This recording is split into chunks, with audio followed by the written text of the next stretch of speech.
Orang lihat bahawa Kementerian Pertanian, apakah orang mencari kita? Apakah kita mendapat bajet yang terbesar dalam bajet baru-baru ini?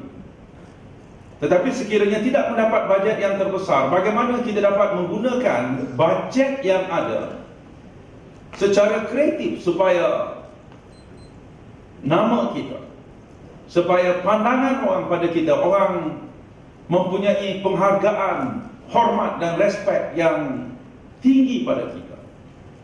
Kerana kita tahu menggunakan sumber yang terhad untuk memaksimalkan penggunaannya.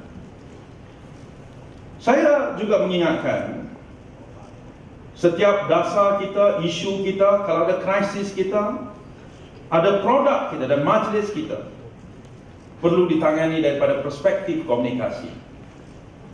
Dulu saya beritahu pada DBS, misalnya bila berlaku isu rabies, anjing gila, polis melihat perkara ini bukan soal wabak itu. Wabak itu senang, kita tangkap anjing, kita tidurkan dia. Tetapi memilih perkataan bunuh dengan tidur itu penting, kerana orang sekarang sudah sensitif. Perkataan kaling ke, perkataan tidur ke, penting. Kerana isu yang orang melihatnya ialah bukan soal tindakan kita, perspektif profesional kita. Ia mesti dilihat daripada perspektif bagaimana kita communicate dengan orang. Ada je isu yang berkaitan dengan yang terakhir, saya katakan ada little Napoleon di dalam kementerian kita. Walaupun kita kata mana ada Napoleon, saya tengok serupa je. Watak Napoleon ni lain.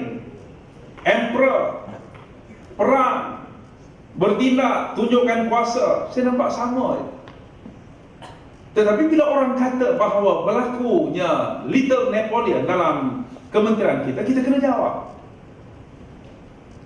Dan jawapan itu tak perlu tunggu menteri dan timbalan. Sebab sudah saya beritahu bahawa ada perkara yang berkaitan dengan jabatan masing-masing. Jabatan masing-masing, please call the communication part, PRO masing-masing, bekerja dengan PRO kementerian. Bagaimana mendekatkan, mencari pendekatan bagi menjawab isu yang ditimbulkan supaya ianya tidak dibesarkan. Sebagaimana yang saya beritahu dalam retreat yang lepas, apabila peristiwa berlaku itu, dalam masa 2 jam orang akan membentuk.